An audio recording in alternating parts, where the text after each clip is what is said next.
My dear students, this is YouTube channel Space Series and I am Engineer Rahul Dubey, and today we will study about refraction of light. In the previous lecture, we have discussed about the basic principles of light and reflection of light. This is the second lecture. अगर आपने previous lecture नहीं देखा है तो description में मैं link दे दूंगा. सबसे पहले बच्चों, अगर आपने अभी तक सब्सक्राइब नहीं किया है तो सब्सक्राइब कर लीजिएगा. लाइट किसी एक होमोजीनियस मीडियम में स्ट्रेट पाथ पर चलती है. Light travels in straight line in a homogeneous medium. तो जब लाइट किसी एक होमोजीनियस मीडियम में चलती है तो वो स्ट्रेट पाथ पर चलती है. But what happens when light travels from one transparent medium to another transparent medium? The refraction is defined as the change in the path of light ray as it passes from one transparent medium to another medium.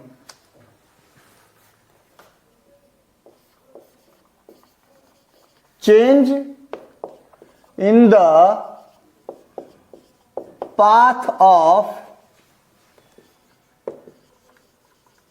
Light रे, और बहुत सारे लोग इसी change in the path को कहते हैं bending और bending. Change in the path of light ray as it passes from one transparent medium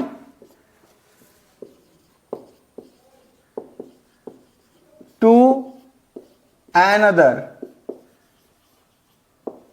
is called refraction of light. तो देखो बच्चों क्या होता है, सपोज कर लो ये एक ट्रांसपेरेंट मीडियम है और लाइट हमारी ऑब्लिकली फॉल कर रही. ऑब्लिकली मतलब तिरछे, ये ऐसे आई, और ये मीडियम हमारा रेयरर है और ये मीडियम हमारा डेंसर है.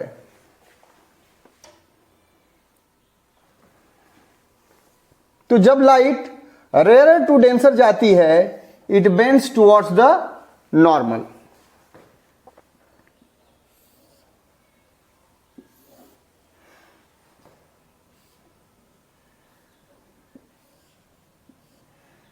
अब सपोज कर लो ये वाला मीडियम डेंसर है और ये वाला मीडियम रेयरर है. अब लाइट रे आती है और यहां ऐसे फॉल करती है. तो जब light ray denser to rarer जाती है it moves away from the normal.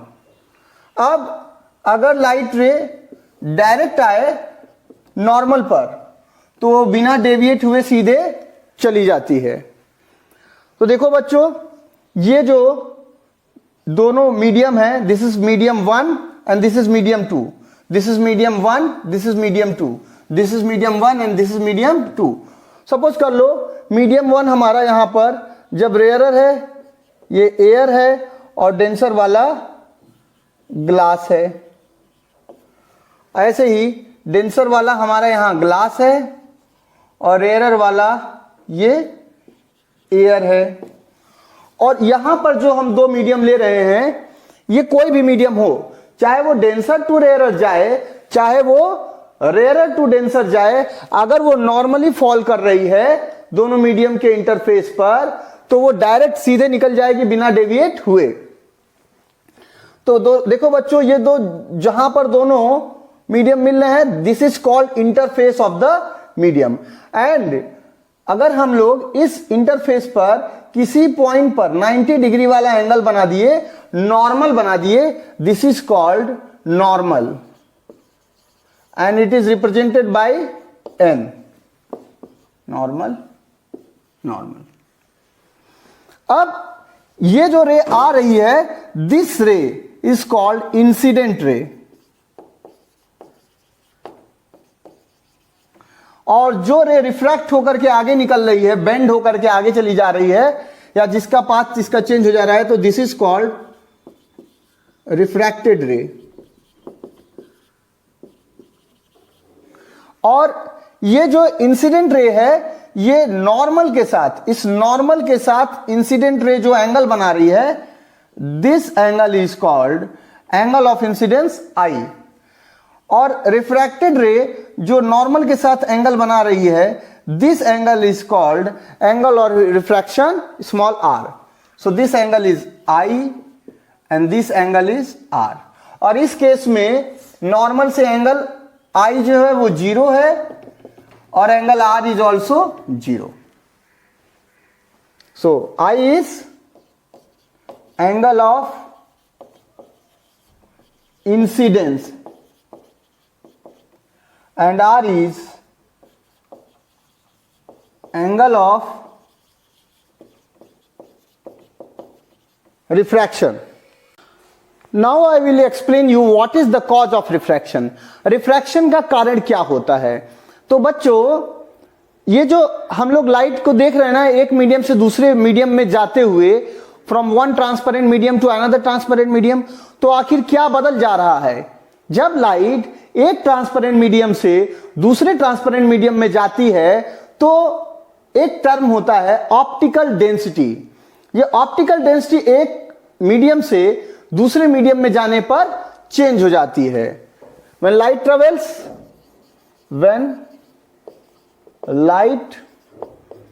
Travels from one transparent medium to another, the optical density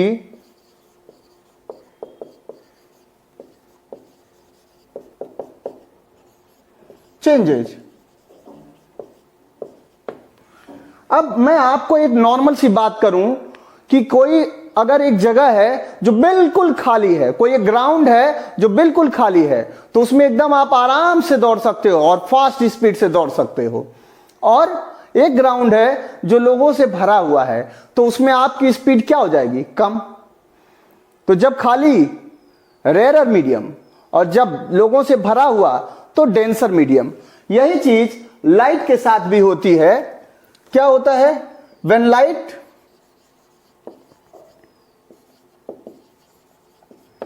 travels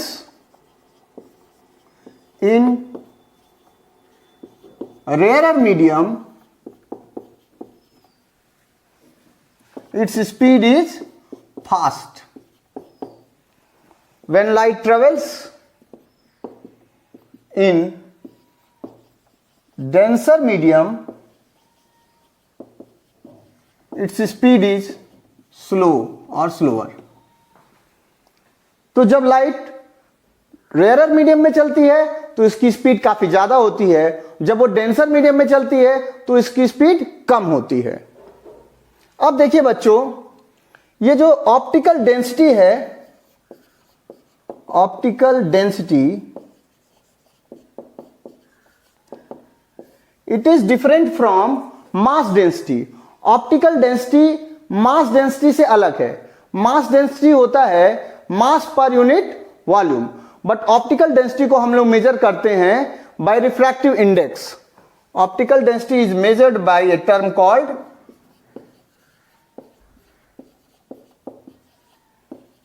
refractive index. इसका यह मतलब हुआ जब ऑप्टिकल डेंसिटी ज्यादा है, इसका मतलब म्यू ज्यादा है, तो लाइट की स्पीड क्या है, कम है. जब ऑप्टिकल डेंसिटी कम है, रेयर मीडियम है, तो लाइट की स्पीड क्या है, अधिक है. इन दोनों बातों से हम ये देख रहे हैं कि जो लाइट की स्पीड है, this is inversely proportional to the refractive index of the medium. Speed of light is inversely proportional to the refractive index of the medium. इसका मतलब यह हुआ कि V1 upon V2 is equal to mu2 upon mu1, and this is also called 1 mu2, and we name 1 mu2 as refractive index of second medium with respect to first medium. So V1 upon V2 is equal to 1 mu 2.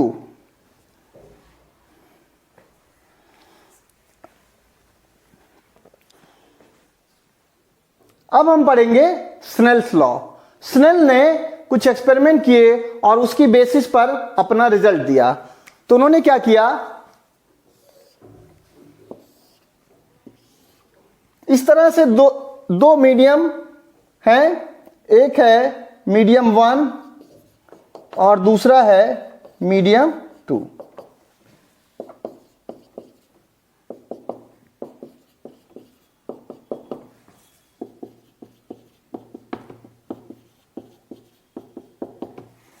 अब बच्चों, this is the normal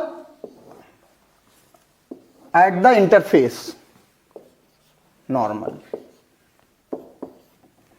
अब उन्होंने क्या किया, दो medium पर suppose कर लीजिए एक हमारा डेंसर है और एक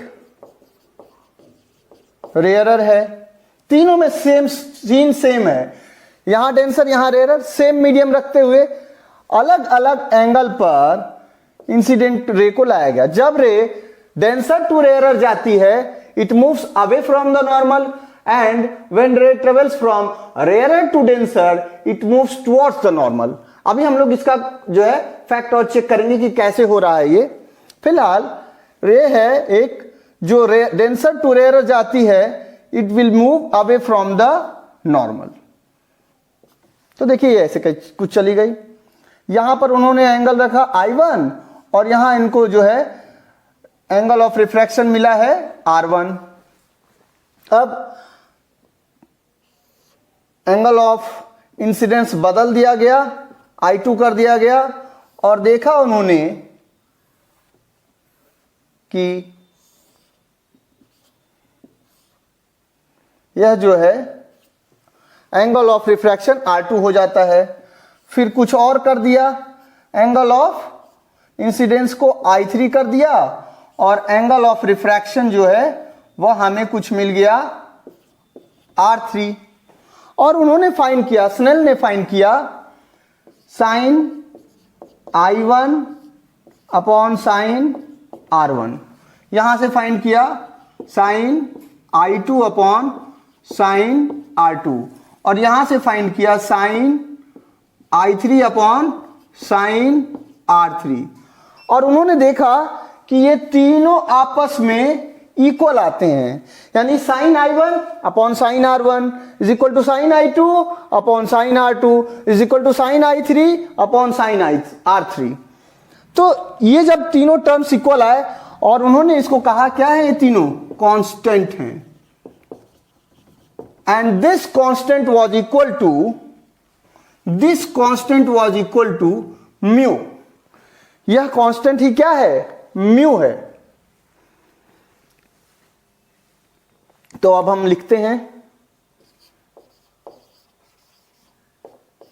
Snell's law.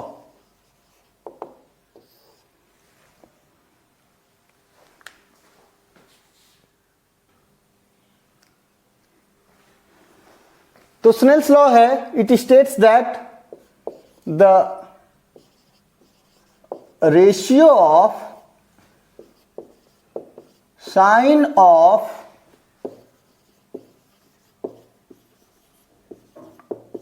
angle of incidence to the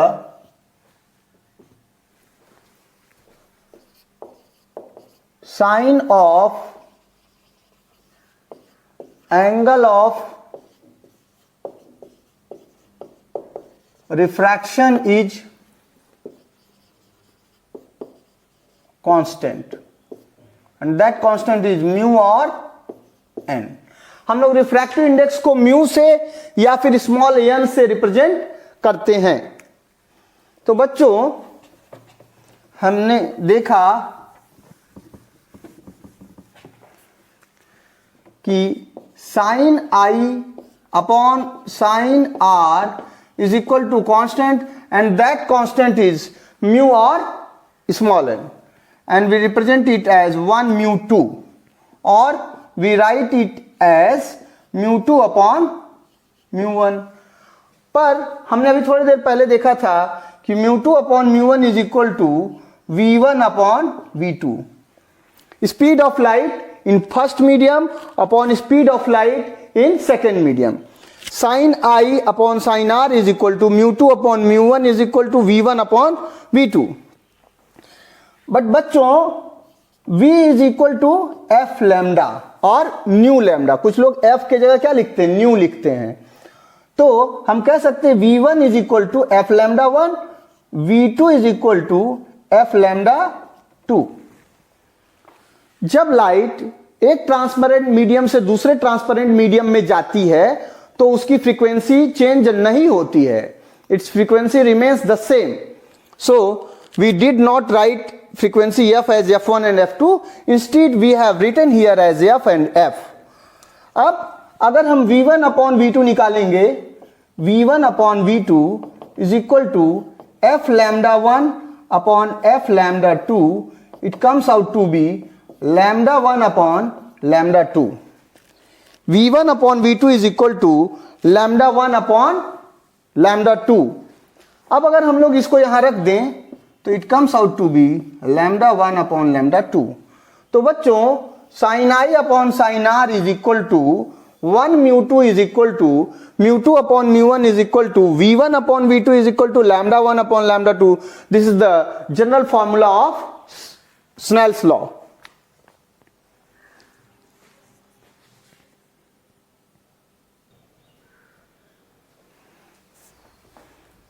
Now we will write the laws of refraction. There are two laws of refraction. The first law says that the incident ray, the refracted ray and the normal at the point of incidence all lie in the same plane. And the second law is Snell's law, that says the sine of angle of incidence to the sine of angle of refraction is a constant. So laws of refraction. It says there are two laws of refraction. Number one, the incident ray, refracted ray,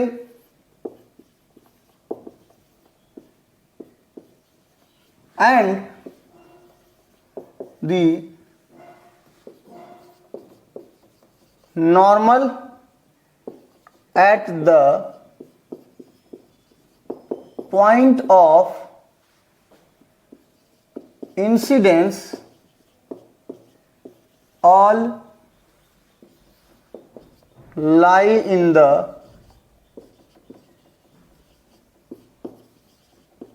same plane. तो देखिए बच्चों,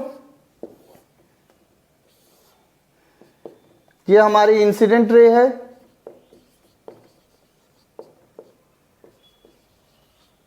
ये हमारा normal है और ये हमारी refracted रे है. तो बच्चों अगर ये एक लाइट रे, ये एक रे है ऐसे, ये हमारा नॉर्मल है और ये हमारी जो रे है ये बोर्ड के प्लेन में ही रहेगी. अगर ये हमारी इंसिडेंट रे है और ये normal at the point of incidence board के प्लेन में है तो रिफ्रैक्टेड रे भी बोर्ड के प्लेन में ही रहेगी. ये यहां से निकल के ऐसे रिफ्रैक्ट होके नहीं जा सकती है. ठीक है, this is first law of refraction. और सेकेंड लॉ कहता है साइन ऑफ एंगल ऑफ, ऐसे लिखो, द रेशियो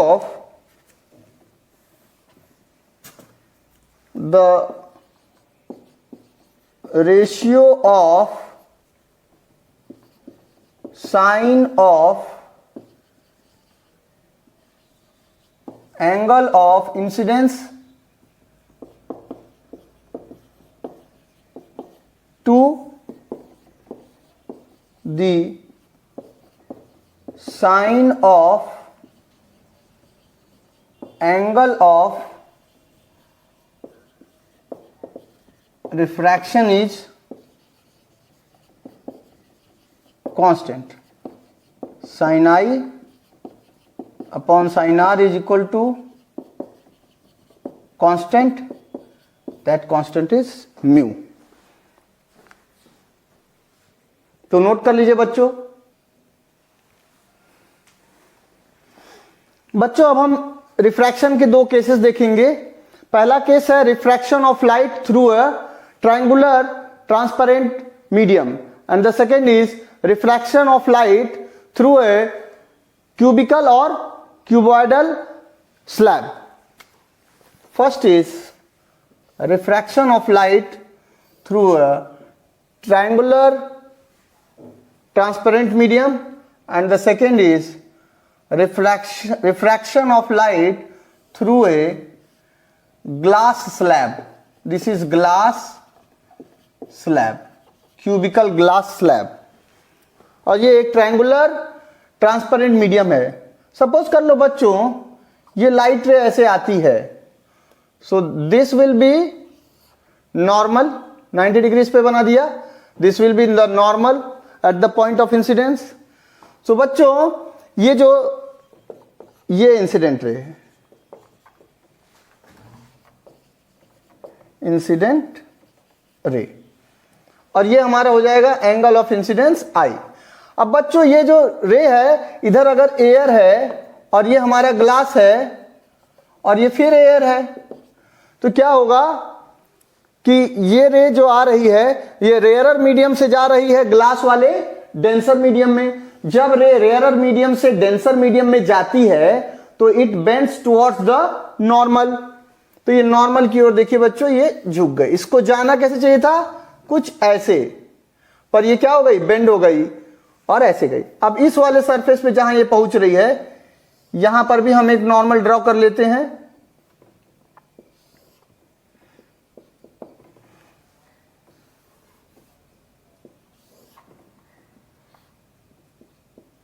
अब यहां पर क्या हो रहा है, ये जो ग्लास है ये डेंसर मीडियम है और ये जो एयर है ये रेयरर मीडियम है। The now the light is passing from the denser medium to the rarer medium. जब लाइट रे डेंसर मीडियम से रेयरर मीडियम में जाती है तो it moves away from the normal. तो देखिए बच्चों ये कुछ ऐसे चली जाएगी, इसको जाना ऐसे चाहिए था बट इट बेंड्स अवे और it moves away from the normal. तो इस तरह से लाइट ऐसे आई और ऐसे निकल जाती है। ये हमारी कहलाती है इंसिडेंट रे। दिस रे इज कॉल्ड रिफ्रैक्टेड रे एंड दिस रे इज कॉल्ड इमर्जेंट रे। बाहर निकलने वाली ये जो रे है, दिस रे इज कॉल्ड इमर्जेंट रे। इंसिडेंट रे, रिफ्रैक्टेड रे, emergent ray. This is called angle of incidence, this is called angle of emergence, angle of incidence, angle of emergence. अब बात करते हैं एक ग्लास स्लैब की। तो देखिए बच्चों सपोज कर लीजिए किसी एंगल आई पर एक इंसिडेंट रे आती है, दिस इज इंसिडेंट रे। अब ये अगर एयर है और ये हमारा ग्लास स्लैब है और इधर फिर एयर है, तो क्या होगा बच्चों, ये जो है हमारा नॉर्मल है। When ray of light travels from rarer medium to denser medium it moves towards the normal. तो ये नॉर्मल की तरफ बेंड हो गई, ऐसे ऐसे आती है।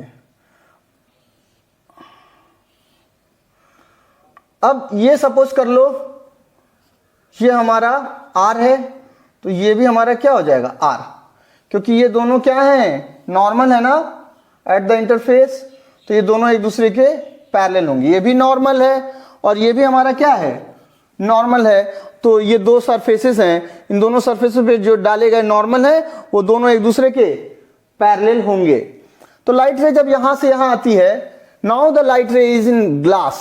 अब ये ग्लास से एयर में जाएगी तो क्या होगा, it is moving from denser to rarer medium. जब लाइट रे डेंसर से रेयरर में जाती है तो it moves away from the normal. तो अब ये नॉर्मल से दूर हट जाएगी। तो देखिए बच्चों ये रे जो यहां पर हमारी इंसिडेंट रे थी, अब अगर हम लोग इसको आगे बढ़ा लें तो हम देख रहे हैं कि कि ये जो लाइट का पाथ था, इंसिडेंट रे का जो पाथ था और जो हमारी इमर्जेंट रे है, इन दोनों के बीच की जो ये परपेंडिकुलर डिस्टेंस है, this spacing is called lateral displacement.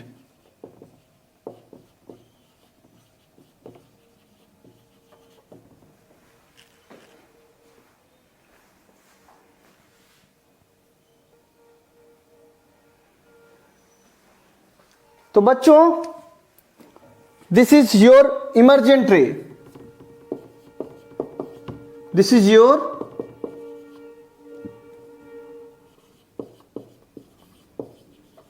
Emergent ray. So हम पढ़ेंगे, अब हेडिंग दे देते हैं, ये पढ़ रहे हैं हम लोग क्या, लैटरल डिस्प्लेसमेंट।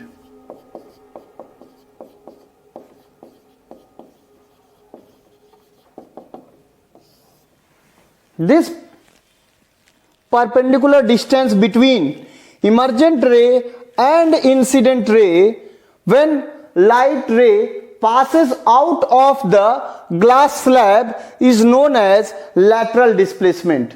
तो लिख दूं बच्चों इसको, what is lateral displacement? The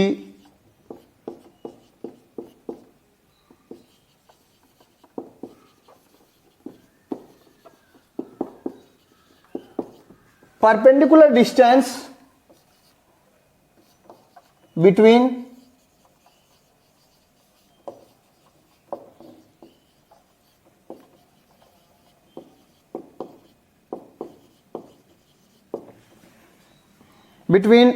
emergent ray and incident ray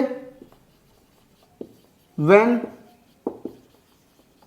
light passes out of a rectangular glass slab is called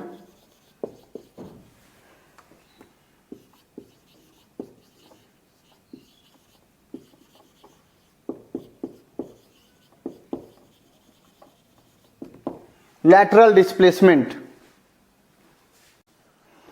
तो बच्चों, अब हम पढ़ेंगे लेंस के बारे में। लेंस क्या है?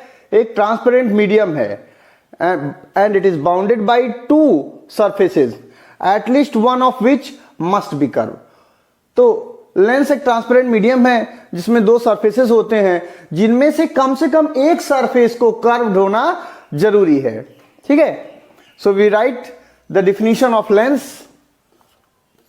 ए lens is a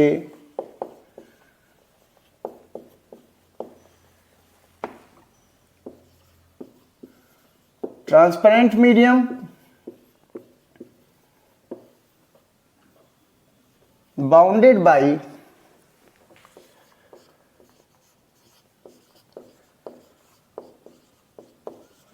two surfaces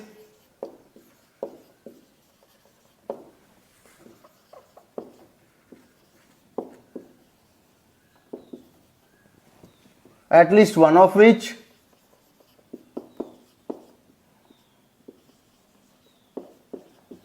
must be curved.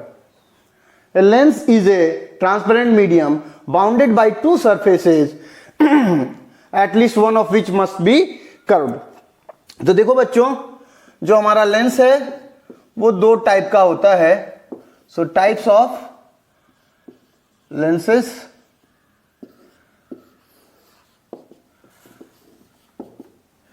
एक हमारा होता है कॉन्वेक्स लेंस और एक हमारा होता है कॉनकेव लेंस।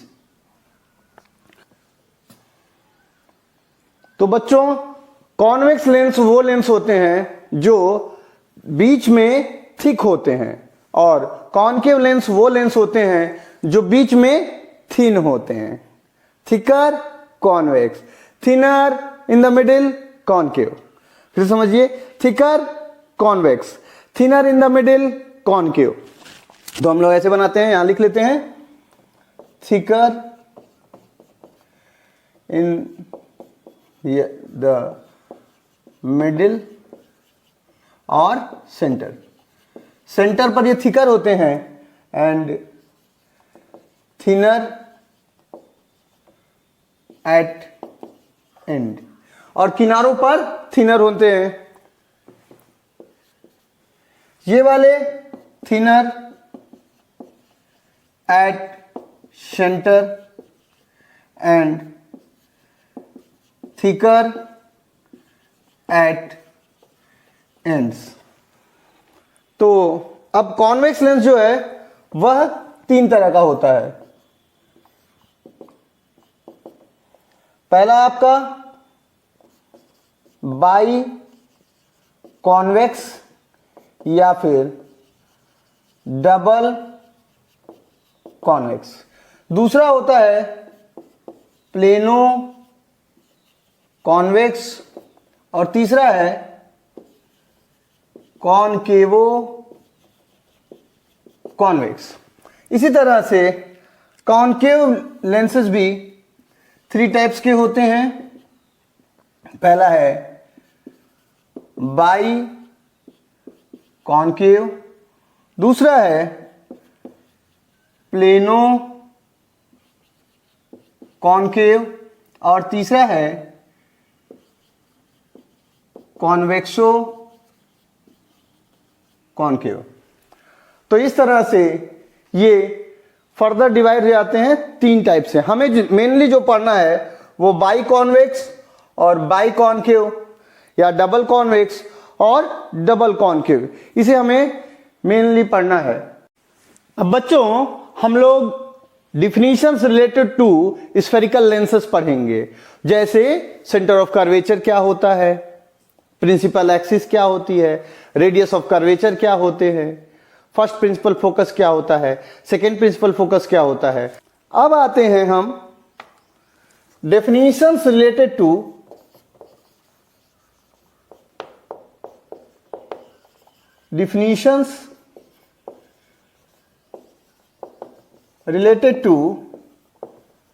लेंसेज। अब इसमें हम क्या क्या डिफिनीशन पढ़ते हैं। पहला हम पढ़ते हैं सेंटर ऑफ कर्वेचर, दूसरा हम पढ़ेंगे रेडियस ऑफ कर्वेचर, तीसरी चीज पढ़ेंगे हम लोग ऑप्टिकल सेंटर, चौथी चीज पढ़ेंगे हम लोग प्रिंसिपल एक्सिस, पांचवी और छठी चीज पढ़ेंगे हम लोग फर्स्ट प्रिंसिपल फोकस और सेकेंड प्रिंसिपल फोकस। तो हम लोग सेंटर ऑफ कर्वेचर पढ़ते हैं, radius of curvature, optical centre, principal axis, first principal focus, second principal focus. ये जो फर्स्ट प्रिंसिपल फोकस है इसे F1 या F डैश से रिप्रेजेंट करते हैं, और जो सेकेंड प्रिंसिपल फोकस है उसे F2 या फिर F से रिप्रेजेंट करते हैं। तो बच्चों centre of curvature of a surface of a lens is defined as the centre of sphere of which the surface is a part. ऐसे इस सरफेस के लिए हम कहेंगे the centre of curvature of the surface is defined as the centre of the sphere of which it forms a part. तो इस तरह से सेंटर ऑफ कर्वेचर हो गया। अब रेडियस, इस सेंटर से इस सरफेस के ऊपर किसी पॉइंट को यहां पर हम लोग टच करा दें तो ये जो रेडियस आ रही है, this radius is called radius of curvature and this radius will also be called radius of curvature. तो देखिए बच्चों सेंटर ऑफ कर्वेचर 2 होते हैं, C1 एंड C2। इसी तरह से रेडियस ऑफ कर्वेचर भी 2 होते हैं, R1 एंड R2। अब डिफाइन करते हैं व्हाट इज ऑप्टिकल सेंटर। बच्चों अब हम पढ़ेंगे फर्स्ट प्रिंसिपल फोकस और सेकेंड प्रिंसिपल फोकस को।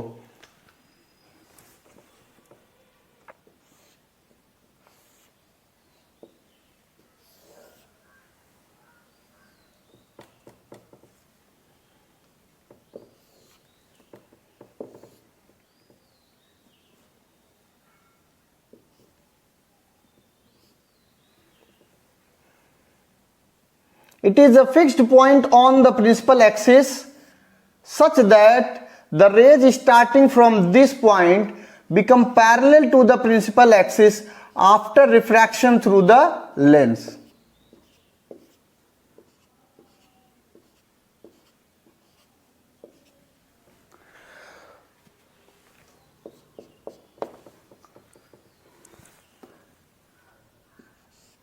इसमें हम लोग कैसे डिफाइन करते हैं कॉनकेव लेंस में? It is a fixed point on the principal axis such that the rays appearing to go towards this point become parallel to the principal axis after refraction through the lens.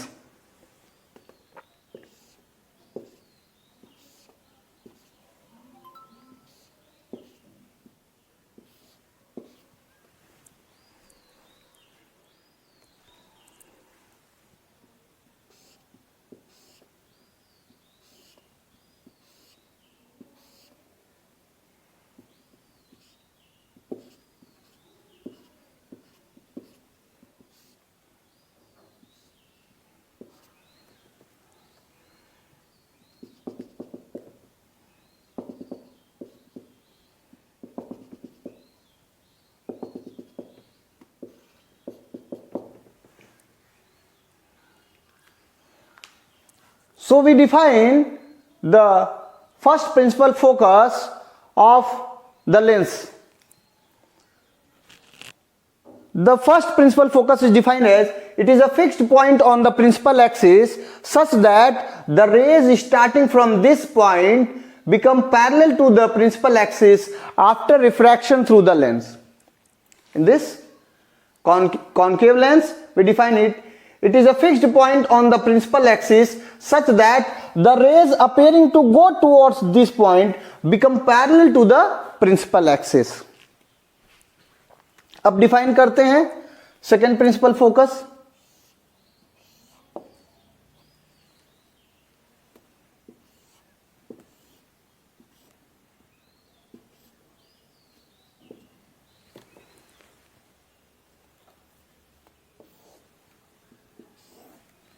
Second principal focus define करते हैं हम ऐसे. जो light rays parallel आ रही है ना, ये refraction के बाद जिस पॉइंट पे कन्वर्ज होती हैं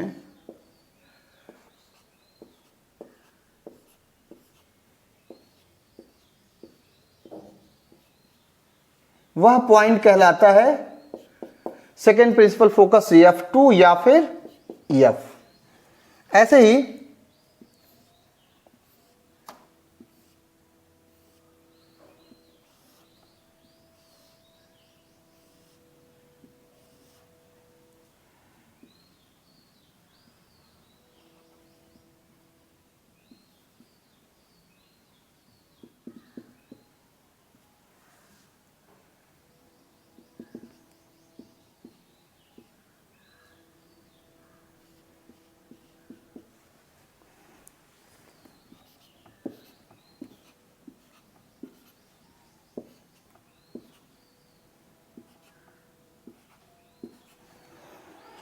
तो ये पैरेलल रेज देखिए इंसिडेंट हो रही हैं.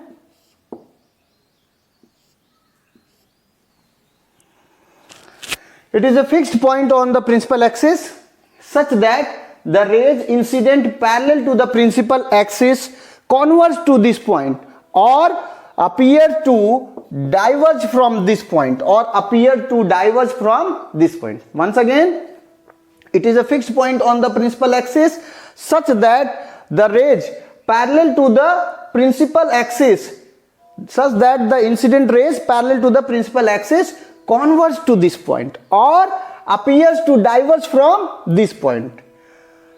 तो जो रेज प्रिंसिपल एक्सिस के पैरेलल आती हैं वो जिस पॉइंट पर फोकस होती हैं कॉन्वेक्स लेंस में या फिर वो जिस पॉइंट से डाइवर्ज होती हुई अपीयर होती हैं वह पॉइंट कहलाता है सेकेंड प्रिंसिपल फोकस F2. तो बच्चों अब हम पढ़ेंगे sign convention related to the lenses.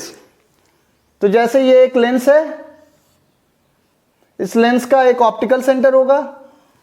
Optical centre वो पॉइंट है जिससे जाने वाली रे बिना डेविएट हुए सीधे चली जाती है, या फिर ऑप्टिकल सेंटर प्रिंसिपल एक्सिस पर वह पॉइंट है जिस पर आने वाली इंसिडेंट रे रिफ्रैक्शन के बाद जो इमर्जेंट रे होती है और जो इंसिडेंट रे होती है वे दोनों एक दूसरे के पैरेलल होती हैं.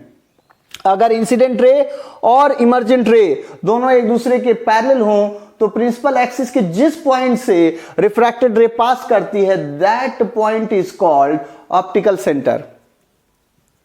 तो अब देखिए बच्चों, ऑप्टिकल सेंटर O को जैसे हम लोग कोऑर्डिनेट सिस्टम जो पढ़े हैं, कोऑर्डिनेट एक्सिस पढ़े हैं, उसमें एक एक्स एक्सिस होती है और एक वाई एक्सिस होती है। एक्स एक्सिस के इधर चली हुई डिस्टेंसेस को पॉजिटिव, एक्स एक्सिस के लेफ्ट में चली हुई डिस्टेंसेस को निगेटिव लेते हैं। वाई एक्सिस पर अपवर्ड चली हुई डिस्टेंसेस को पॉजिटिव और डाउनवर्ड चली हुई डिस्टेंसेस को निगेटिव लेते हैं। सेम काम हम यहां पर भी करते हैं और इस ऑप्टिकल एक्सिस को, इस जो है, इसे हम लोग ट्रीट कर सकते हैं एज ओरिजिन।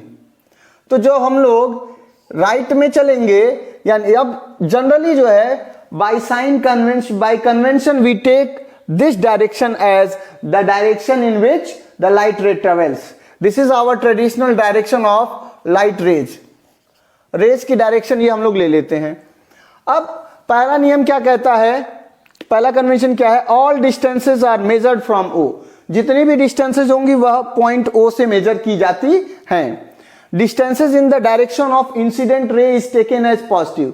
इंसिडेंट रे के डायरेक्शन में जो डिस्टेंसेस होंगी उन्हें पॉजिटिव लेंगे। Distances in the direction opposite to the incident ray are taken as negative. जब इंसिडेंट रे की ये डायरेक्शन है, इसके अपोजिट जितनी भी डायरेक्शन होंगी उन्हें हम लोग निगेटिव लेंगे।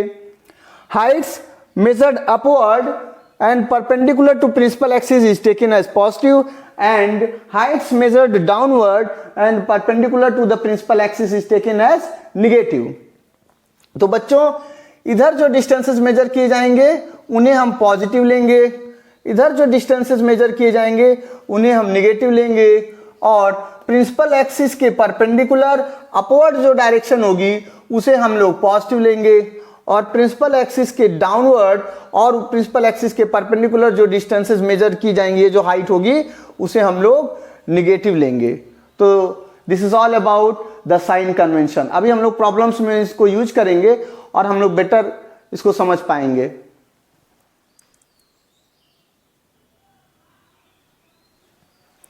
तो बच्चों, हम लोग देखेंगे लेंस फॉर्मूला,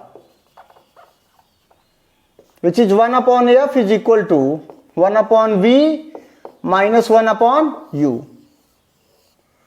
जहां पर f क्या है, फोकल लेंथ है, v is image distance and u is object distance. Now what are the rules for the formation of image by convex and concave lenses? तो बच्चों, फर्स्ट प्रिंसिपल फोकस और second principal focus वाली जो definition है वो आपको याद होगी।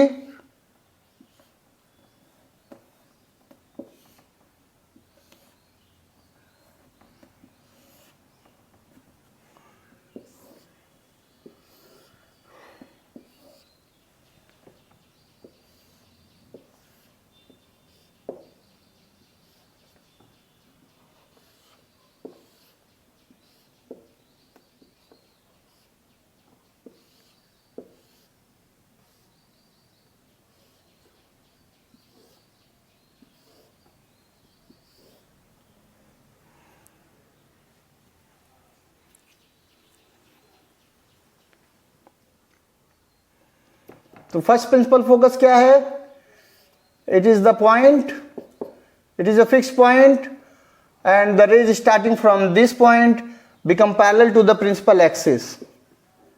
Second principal focus क्या है, if an incident ray is parallel to principal axis, the point from which the ray passes is called second principal focus, and the ray passing through the optical center goes undeviated. And here also we have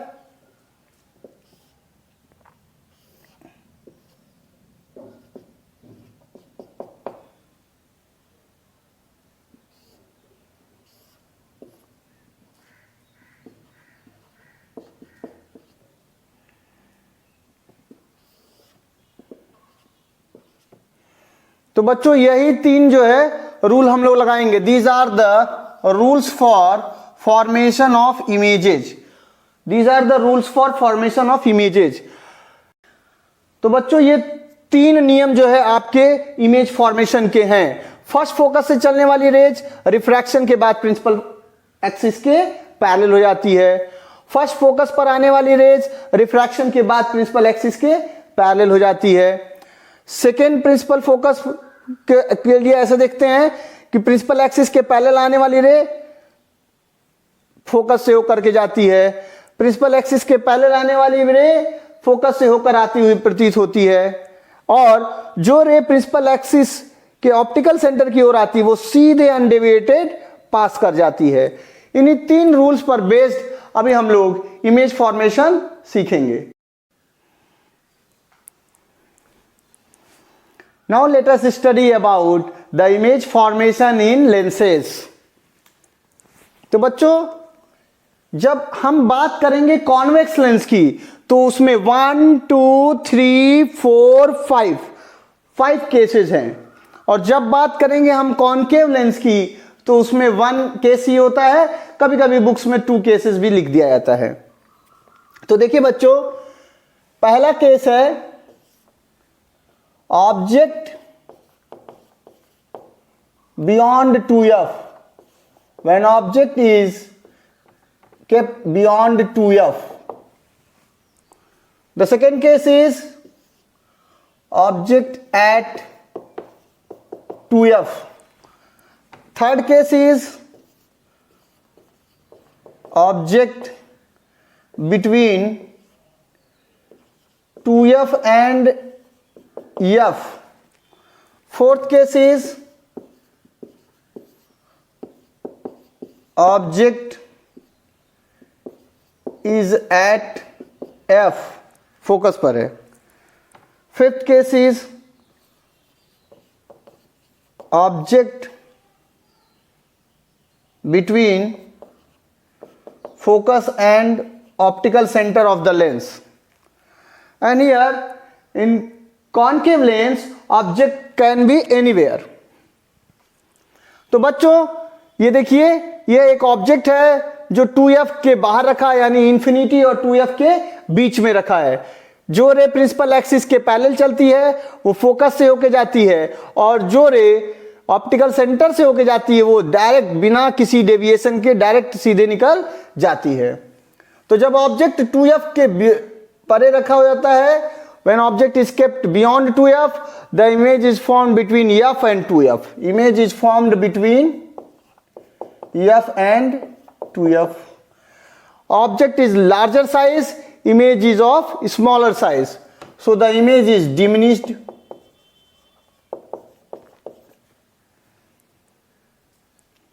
Image is real.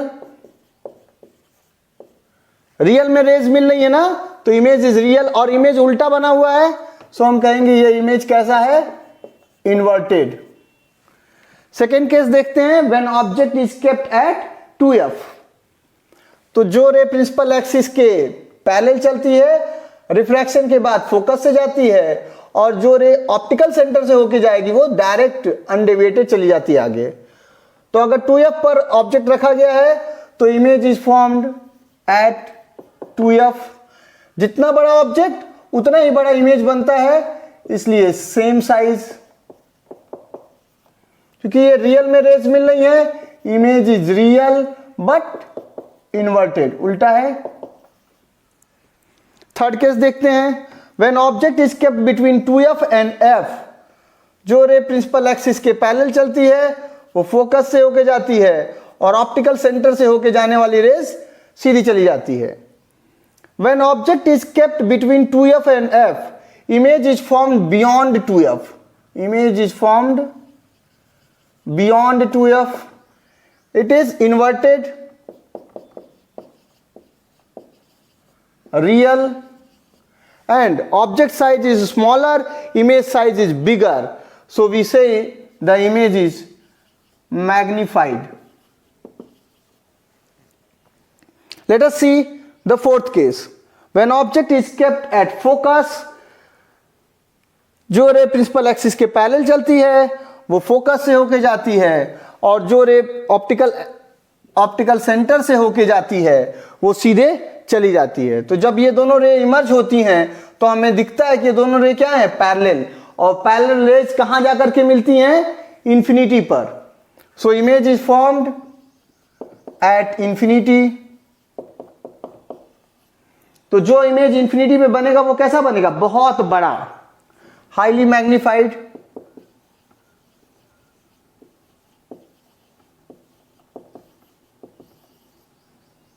Real बनेगा। और ये जब वहां जाकर के image बनेगी तो वो कैसे बनेगी, इन्वर्टेड।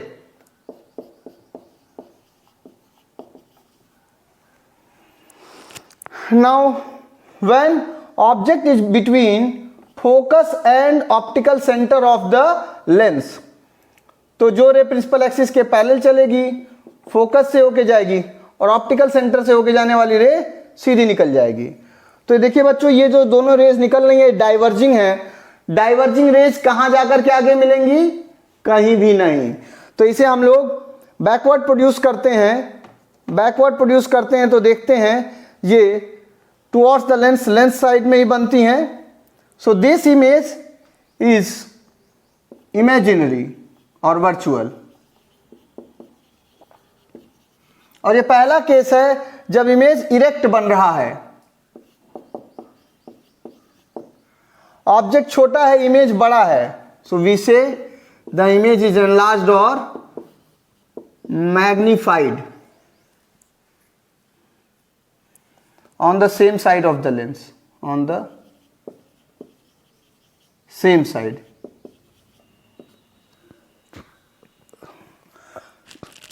अब अगर ये पूछा जाए what will happen if the object is at infinity, अगर ऑब्जेक्ट इंफिनिटी पर है तो देखिए बच्चों, इसी केस में, फर्स्ट केस में हम समझ सकते हैं। ऑब्जेक्ट को थोड़ा दूर कर दीजिए, तो इधर देखिए, तो ये वाली रेज जो ऐसे जा रही थी ना, ये वाली रेज अभी ऐसे जाएगी, और जहां कट करेगा वहां पर इमेज बन जाएगी। तो देखिए, जैसे जैसे ऑब्जेक्ट दूर होता जाएगा, जैसे जैसे ऑब्जेक्ट दूर होता जाएगा, वैसे वैसे इमेज छोटा होता जाएगा और फोकस की तरफ शिफ्ट होता जाएगा। तो एक और केस हम चाहें तो डिस्कस कर सकते हैं, और वो होगा when object is at infinity. Object is at infinity. अगर ऑब्जेक्ट इंफिनिटी पर होगा तो इमेज फोकस पर बनेगा,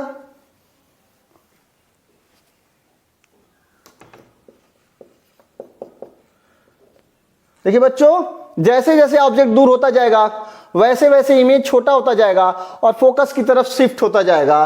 तो हम कह सकते हैं कि when object is at infinity, image is formed at focus, it will be real, inverted,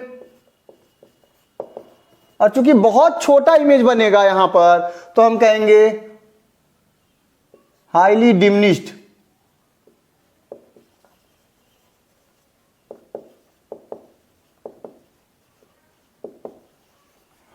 तो देखिए बच्चों, पहला केस जब हमने बात किया when object is kept beyond 2f, जो ऑब्जेक्ट 2f के परे होता है, बियॉन्ड 2f होता है, image is form between f and 2f। Image f और 2f के बीच में बनती है और डिमिनिश्ड बनती है। जब ऑब्जेक्ट 2f पर रखा जाएगा तो इमेज भी 2f पर बनेगी, वो रियल होगी, इन्वर्टेड होगी, सेम साइज की होगी और 2f पर बनेगी। जब ऑब्जेक्ट को 2f और f के बीच में रखते हैं तो इमेज अब हमारा और उधर शिफ्ट हो गया। तो देखिए, पहले f और 2f के बीच में, फिर 2f पर, एकदम स्टार्टिंग में जब ऑब्जेक्ट इंफिनिटी पर है, इमेज एट फोकस। जब ऑब्जेक्ट बियॉन्ड 2f है, image between f and 2f। जब ऑब्जेक्ट 2f पर है, इमेज एट 2f। जब ऑब्जेक्ट 2f और f के बीच में है तो अब इमेज 2f से और उधर चली गई, और जब ऑब्जेक्ट f पर होगा तो इमेज इंफिनिटी पर बनेगी, और फिर जब ऑब्जेक्ट फोकस और ऑप्टिकल सेंटर के बीच में आ जाता है तो इमेज लेंस के साइड में ही, सेम साइड पर बन जाती है। और ये एक केस है जबकि इमेज कैसी बनती है हमारी, इरेक्ट बनती है और इमेजिनरी बनती है। तो बच्चों इस तरह से हम देख रहे हैं कि कॉन्वेक्स लेंस के लिए जो इमेज होती है वह रियल भी हो सकती है, इन्वर्टेड भी हो सकती है और इरेक्ट भी हो सकती है। अगर हम बात करें कॉन्वेक्स लेंस की, तो कॉन्वेक्स लेंस में इमेज रियल भी होती है, इन्वर्टेड होती है, इट मे बी डिमिनिश्ड और एनलार्ज्ड।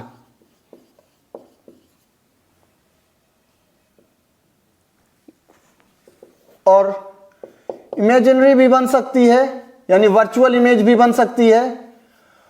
वर्चुअल इमेज कह दो, वर्चुअल इमेज बनती है कॉन्वेक्स लेंस में। और जब वर्चुअल बनती है तो वो कैसी होती है, इरेक्ट होती है, लार्जर देन द ऑब्जेक्ट और मैग्नीफाइड होता है, इमेज मैग्नीफाइड होता है on the same side of the lens. तो ये हो गया कॉन्वेक्स लेंस के लिए।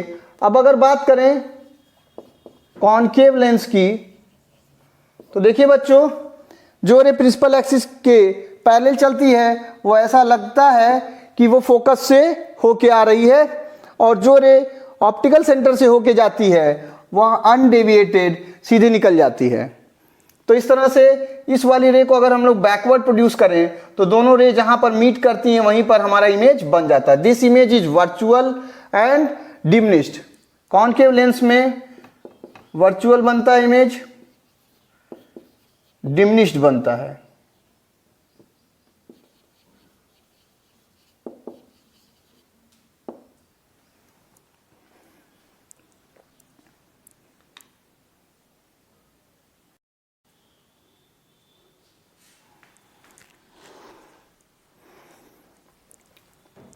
Now let's solve this problem. An object is placed 30 cm far from the convex lens and its real image is formed 20 cm away from the lens. Calculate its focal length. तो हम लोग क्या करेंगे, एक convex lens की बात कर रहे हैं and the object is placed 30 cm from, so u is taken as negative, क्योंकि ऑब्जेक्ट को कहाँ लिया जा रहा है, 30 सेंटीमीटर। जनरली ऑब्जेक्ट हम लोग यहाँ रखते हैं, तो this distance is given as 30 centimetre, और रेज इधर से चलती हैं ऐसे, तो ये डिस्टेंस 30 सेंटीमीटर रेज के चलने की डायरेक्शन के अपोजिट है, therefore U is taken as -30 centimetre. The image is real and it is form 20 centimetre away. Real images are form on the other side. तो इस डायरेक्शन में चली हुई डिस्टेंस को पॉजिटिव लेते हैं, इसलिए v is equal to +20 centimeter. Now we know that the lens formula is 1/f is equal to 1/v minus 1/u. So it is 1/v, v की वैल्यू रख देंगे 20 minus 1/-30. तो यहां से आ जाएगा 1/20 प्लस माइनस माइनस प्लस 1/30. तो हम कह सकते हैं 1/f is equal to LCM 20 और 30 का एलसीएम हो गया 60, 23 जा 60, 32 जा 60. So 1/f is equal to 5/60. Therefore f is equal to 60/5 is equal to 12 centimeter. So we can say the focal length of the given convex lens equal to +12 centimeter. This is the answer.